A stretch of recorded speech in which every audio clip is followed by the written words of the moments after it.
பூட்ட முடியாதே. திறப்பவர் என்னோடு இருப்பதினால் திறவுகோலை என் கையில் தந்தார். திறப்பவர் என்னோடு இருப்பதினால் திறவுகோலை என் கையில் தந்தார். எரேமியா 33வது அதிகாரம் அதனுடைய 3வது வசனம். என்னை நோக்கி கூப்பிடு, அப்பொழுது நான் உனக்கு உத்தரவு கொடுத்து நீ அறியாததும் உனக்கு எட்டாததுமான பெரிய காரியங்களை உனக்கு அறிவிப்பேன். இந்த நாளில் கூட ஆண்டவர் உங்களுக்கு ஒரு வாக்கு கொடுக்கிறார். என்னை நோக்கி கூப்பிடு, அப்பொழுது நான் உனக்கு உத்தரவு கொடுத்து. நீங்கள் ஆண்டவரை நோக்கி கூப்பிடும் பொழுது அவர் உத்தரவு கொடுக்கிற தகப்பனாயிருக்கிறார். அது மாத்திரமல்ல, நீங்கள் அறியாததும் எட்டாததுமான பெரிய காரியங்களை உங்களுக்கு செய்வேன் என்றவர் வாக்கு கொடுக்கிறார். இன்றைக்கு நாம் நிறைய காரியங்கள்ல ஆண்டவரை நோக்கி கூப்பிடுகிறது இல்லை. மனுஷனை நோக்கி ஓடுறோம், இன்னும் சுயத்தை நாடி செல்லுகிறோம். சுயமாய் நாம் அநேக காரியங்களை செய்கிறோம். அதனால தான் நம்முடைய வாழ்க்கையில ஆண்டவரிடத்திலிருந்து பதில் வருவதே இல்லை.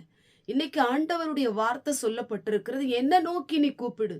உங்க கஷ்டத்துல, உங்க நெருக்கத்துல, உங்க வியாதியில, உங்க உபத்திரவத்துல, உங்க இயலாமையில, இன்னும் உங்களுக்கு தேவையுள்ள காரியத்துல நீங்க கர்த்தரை நோக்கி கூப்பிடும் பொழுது, எந்தெந்த காரியத்திற்காக நீங்கள் கர்த்தரை நோக்கி கூப்பிடுகிறீர்களோ அதிலே உங்களுக்கு உத்தரவு கொடுக்கிற தகப்பனா இருக்கிறார். இந்த கண்பான தேவ பிள்ளைகளே, நீங்கள் கர்த்தரை நோக்கி கூப்பிடுங்கள். கஷ்டமான சூழ்நிலையில இருக்கிறீங்களா? உங்க காரியம் வாய்க்கலையா? இன்னும் உங்களுக்கு வழி திறக்கலையா? உங்களுடைய பிள்ளைகளுடைய திருமண காரியத்துல ஏற்ற துணை அமையலையா? கர்த்தரை நோக்கி கூப்பிடுங்க. உங்களுக்கு ஒரு நல்ல வேலை கிடைக்கலையா? குழந்தை பாக்கியம் இல்லையா? கர்த்தரை நோக்கி கூப்பிடுங்க. அவர் உங்களுக்கு உத்தரவு கொடுப்பார், பதில் கொடுப்பார். நீங்கள் எந்த காரியத்திலே கர்த்தரை நோக்கி கூப்பிட்டாலும், எந்த காரியத்தை கர்த்தரிடத்திலே சொன்னாலும் அவர் உங்களுக்கு பதில் கொடுக்கிற தகப்பனா இருக்கிறார். நீங்கள் அறியாத, உங்களுக்கு எட்டாத ஒரு பெரிய காரியத்தை கர்த்தர் உங்களுக்கு செய்வார்.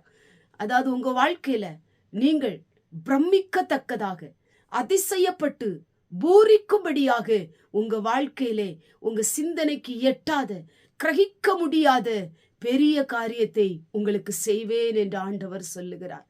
இன்னைக்கு மனிதரை தேடி அநேகர் ஓடுகிறார்கள்.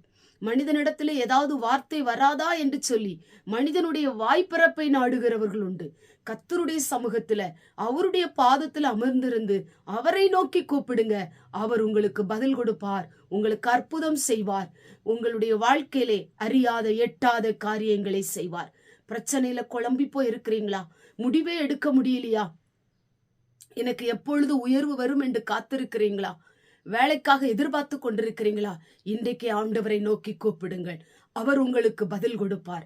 ஆண்டவரை, இவ்வளவு நாட்கள் நான் மனிதனை தேடி ஓடினேன், மனிதனை நம்பி நான் ஏமாந்து போனேன். இப்ப நான் உம்மை சார்ந்திருக்கிறேன். நீர் எனக்கு உதவி செய்யும், நீர் என்னோடு இடைபடும் என்று சொல்லி ஆண்டவரை நோக்கி கூப்பிடுங்க. அவர் உங்களுக்கு பதில் கொடுப்பார். நீங்கள் அறியாத பெரிய காரியத்தை உங்களுக்கு செய்வார். கண்களை மூடி ஜெபம் பண்ணுவோம்.